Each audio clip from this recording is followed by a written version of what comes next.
Hi, ako po si Mami Carla, isang lipenyang nanay at stay-at-home mom. Ito ang kwento ng araw ko. Sabay na ngang papasok si Mr. at si Ate Jana. Bali hahatid na ni Mr. si Ate Jana sa kanyang school kasi wala siyang service ngayon. At tara na nga, on the way na tayo at hahatid na natin si Kachabi sa kanyang school. Hinihahatid ko pa po ari sa kanyang classroom. At yan, ihahatid na nga natin si Kachabi sa kanyang classroom. Bay, parang bata, inihahatid pa eh. Grade 4 na eh. Hehe.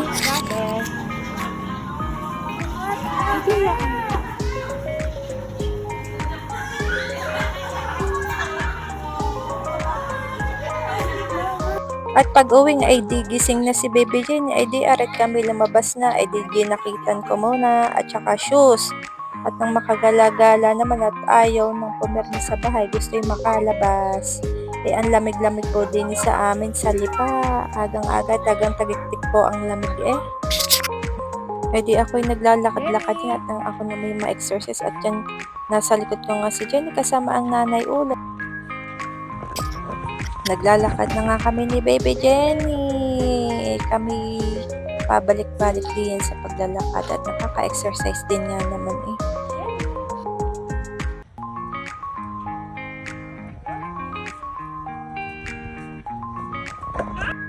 Aba, ay yapos pa si Baby Jenny kay Lola P. Yan po ang kanyang mga playmates. Si Lola P, si Nanay Ida at si Nanay Ule. Yan po ang kanyang laging mga kalaro din eh. Pag wala po ang kanyang mga ate, di ang mga lola ang kalaro at ako. Eh wala pong mga bata din eh, kundi si Baby Jenny lang po eh.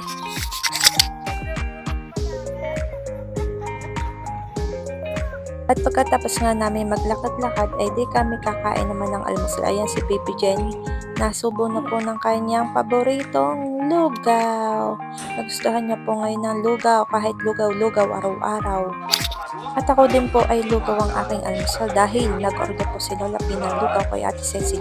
Kaya nakalugaw po kami ngayong almusal. Ay di hindi na po ako nakapagluto. At yan na nga si Baby Jenny, nakatambay na po kami sa terrace at kumakain na naman po. Ay sabi ko pahingi, abay ayaw magbigay, kakadamot din niya. Ay sabi ko ay siya, magsampay muna. Ay ang nasa harap mo, ang daming sampayin na. At fresh na nga po ang aking Baby Jenny dyan dahil naliguan ko na po si Baby Jenny. Oh. Feeling fresh at looking fresh po siya dyan. Oh. Ang cute-cute ng aking Baby Jenny. Ang pretty. Ang ganda pag bagong ligo, he. Aba, may paghalong baba pa, oh. May panguso pa. Ang cute mo, Jenny. Kagigil ka. At yan na, lalambingin na ang kanyang mamo. Oh, hinawakan pa ang kamay at nilalambing ang kanyang mamo na iyan. Eh, siya't naglalambingan muna ang maglula. Ang magkamukha, he.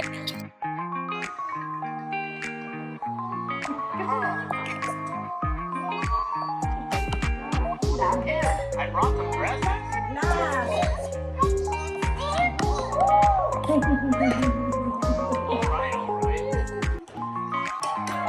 Tanghalian na nga po, kaya yan po si Baby Jenny nangunguna pong kumain at ang kanya pong pagkain ay lugaw at yan po ang kanyang paboritong pagkain ngayon, ang lugaw.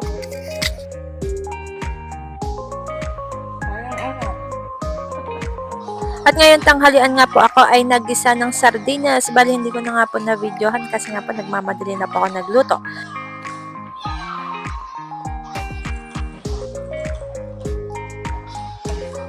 At pagkatapos nga po naming mag-lunch ay di ihahatid naman si Kachabi ulit sa school.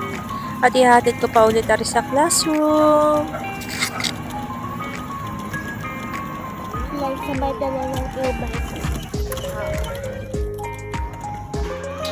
At tari nga po kasama po ni Kachabi si Ate Kylie at si Ate Dimple. At sabi ko ay siya, kaway-kaway muna kayo he. Hi Ate Kylie, hi Ate Dimple. Olingon pa. Olingon pa.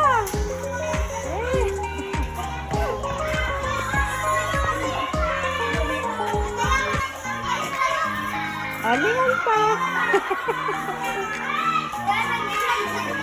Bye-bye. Magluluto naman tayo ng hapunan. Inihiwa-hiwa ko na nga dyan ng galunggong dahil yan ang ating uulamin. At pagkatapos kong hiwain, ay di yan, nilagyan ko naman ng asin. At nilagyan din natin ng paminta. At yan, imimix lang natin ating mga nilagay na asin at paminta. At ready to prito na. At sunod naman natin ay ang paggagayat ng kalabasa. Ayan.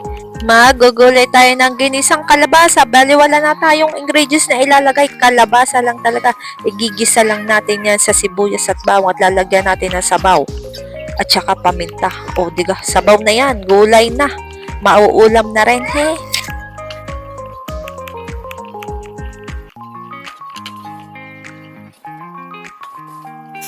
Nagisa na nga pala natin ng bawang at sibuyas at saka yung kalabasa nilagay na rin natin. Gigisa lang natin. Ediwa. Tinimplahan na nga natin yan sa paminta, betchin at saka asin. At yan nilalagyan na nga natin ng tubig. At yan na nga, luto na agad. Hindi na nabidyohan ng maayos kanina eh.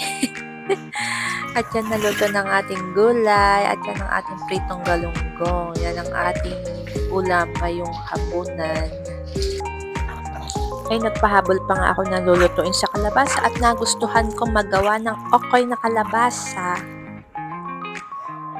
At ayan, luto na agad ang aking okoy na kalabasa. O diga kabilis. Nagawa pa ako ng suka dyan. Oh, sarap.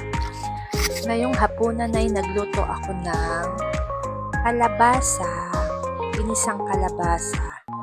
Tapos, pritong galunggong.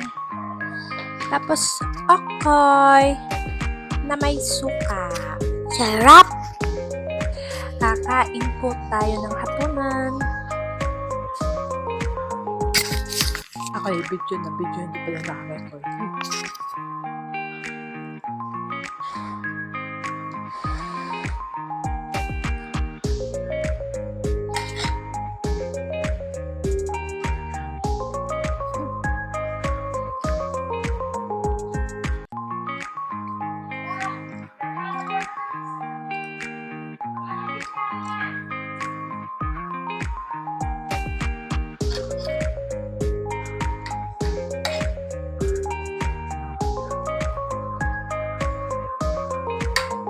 Ay siya, hanggang dinin na lang po ang aking video at dinin na naman po tayo natapos sa pagkain ng hapunan. Thank you po for watching. Bye!